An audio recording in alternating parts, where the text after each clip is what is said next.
জানবেন যে বিগত 14 অক্টোবর 2024 এবং 19 অক্টোবর দৈনিক সমকাল এবং বাংলাদেশ পোস্ট নামক দুটি পত্রিকায় অবিশ্বাস্য সম্পদ অর্জন অর্ধশত বিচারক কর্মকর্তার এবং তৎকালীন যুগ্ম সচিব আইন মন্ত্রণালয়ের একজন যুগ্ম সচিব শেখ গোলাম মাহবুব তার বিরুদ্ধে একটি দুর্নীতি এবং ক্ষমতার অপব্যবহারের একটি নিউজ প্রকাশিত হয়। সেই নিউজের সূত্র ধরে আমরা আমাদের ব্লু লয়েজ ফার্ম থেকে আমাদের আইনজীবী ফয়সাল হোসেন সাহেব একটি notice of demand for justice প্রেরণ করেন। এরপর থেকে যখন থেকে আমরা এই ডিমান্ড ফর জাস্টিস আমরা প্রেরণ করেছি তারপর থেকে আমাদের এই ব্লু লয়েজের যারা সদস্য রয়েছে তাদেরকে রাতের অন্ধকারে সন্ত্রাসী বাহিনীরা গিয়ে তাদের ছবি দেখিয়ে খোঁজখবর নিচ্ছে, পাশাপাশি এমনকি হুমকি ধমকি দিচ্ছে তুলে নিয়ে যাওয়ার জন্য।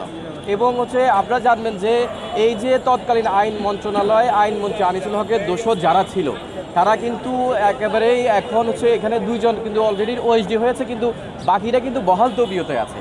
তো আমরা আজকে একটি দুদক এবং সংশ্লিষ্ট কর্তৃপক্ষ আইন মন্ত্রণালয় আমরা একটি আবেদন করেছি এই যে আইন মন্ত্রণালয় যারা তৎকালীন আওয়ামী ফ্যাসিবাদের দোষর ছিল তাদের বিরুদ্ধে আগামী 7 দিন কার্য দিবসের বিরুদ্ধে কেন 7 কার্য দিবসের মধ্যে ব্যবস্থা গ্রহণের জন্য, এবং যদি তারা এই 7 কার্য দিবসের ভিতরে তাদের বিরুদ্ধে ব্যবস্থা গ্রহণ না করে তাহলে আমরা যথাযথ আইনি পদক্ষেপ আমরা গ্রহণ করব।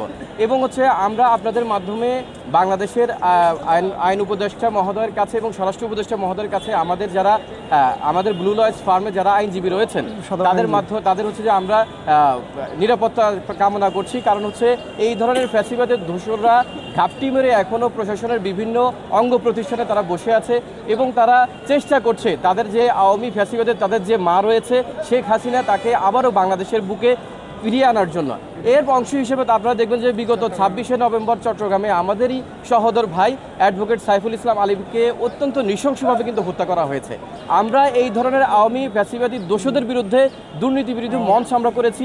সেখানে দুর্নীতির সাথে জড়িত এই যুগ্ম সচিব সহ যারা রয়েছে তাদের বিরুদ্ধে আমরা কার্যক্রম গ্রহণ করছি এবং যথাযথ কর্তৃপক্ষকে আমরা অনুরোধ করছি তাদের বিরুদ্ধে ব্যবস্থা নেওয়ার জন্য।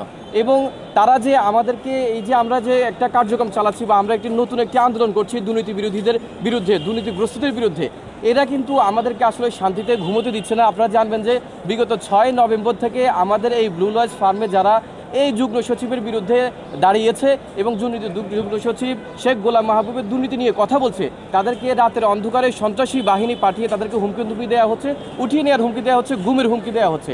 আমরা স্বরাষ্ট্র মন্ত্রণালয়ের কাছে আপনাদের মাধ্যমে আমরা নিরাপত্তা কামনা করছি। ধন্যবাদ।